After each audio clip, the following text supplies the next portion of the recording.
सीधा साधा अनपढ़ गंवार किसान था। वह एक संत जी के पास गया और कहने लगा कि मुझे ईश्वर का ऐसा नाम बता दो जिसे मैं सारा दिन जपता रहूं और अपना काम भी करता रहूं, मेरा परलोक भी सुधर जाए। संत ने कहा, ठीक है, तुम अघमोचन, अघ जाने के पाप और मोचन जाने हरने वाला नाम जपा करो। अघमोचन नाम का दिन रात जाप किया करो। सीधा साधा किसान रास्ते में जाते जाते अघमोचन अघमोचन नाम रटते हुए जा रहा था, लेकिन कुछ देर बाद भूल गया और घमोचन घमोचन नाम रटने लगा। अब दिन रात वह घमोचन घमोचन रटता रहता।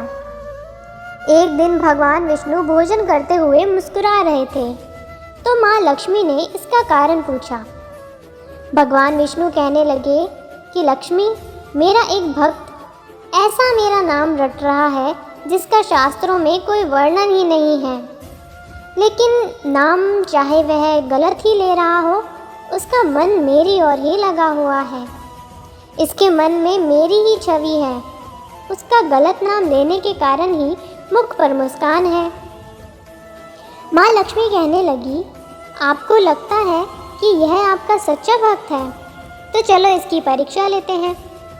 विष्णु जी कहने लगे कि लक्ष्मी, अगर तुम्हारी ऐसी इच्छा है तो चलो धरती पर चलते हैं। दोनों ने साधारण से स्त्री पुरुष का रूप धारण कर लिया और किसान के खेत के पास पहुँचे। भगवान विष्णु कहने लगे, लक्ष्मी, तुम्हें परीक्षा लेनी है, इसलिए तुम किसान के पास जाओ। किसान के खेत के पास कुछ गड्ढे बने हुए थे, तो विष्णु जी कहने लगे कि मैं उसमें जाकर छिप जाता हूँ, तुम जाकर उस किसान की परीक्षा ले लो।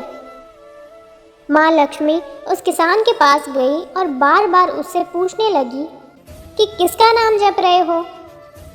किसान था तो थोड़ा मुंह फट, लेकिन फिर भी चुप रहा कि मेरे ध्यान में किसी प्रकार का कोई विघ्न ना पड़ जाए। वह घमोचन घमोचन नाम रटता रहा। लक्ष्मी जी ने पूछना बंद नहीं किया, पूछती रही, किसका नाम जप रहे हो। किसान खींच कर कहने लगा, तेरे भरतार का नाम जप रहा हूँ। लक्ष्मी जी सोचती हैं शायद किसान ने मुझे पहचान लिया है। लक्ष्मी जी फिर से पूछती हैं, अगर मेरे भरतार का नाम जप रहे हो तो कहाँ है मेरा भरतार। किसान और गुस्से से बोला, यही होगा किसी गड्ढे में, जाओ ढूंढ लो। महालक्ष्मी ने विष्णु भगवान को पुकारा कि प्रभु बाहर आ जाओ, यह तो सचमुच ही आपका सच्चा भक्त है। इसने तो मुझे भी पहचान लिया और आपके बारे में भी सब कुछ जानता है। भगवान विष्णु और माँ लक्ष्मी ने उसे साक्षात अपने दिव्य रूप के दर्शन दिए। कहने का भाव यह है कि भगवान तो भाव के भूखे हैं। जो निश्चल भाव और सच्चे मन से भगवान को जपते हैं, तो वो ऐसे भक्तों से जल्द प्रसन्न हो जाते हैं। फिर मिलेंगे दोस्तों एक नई कहानी के साथ।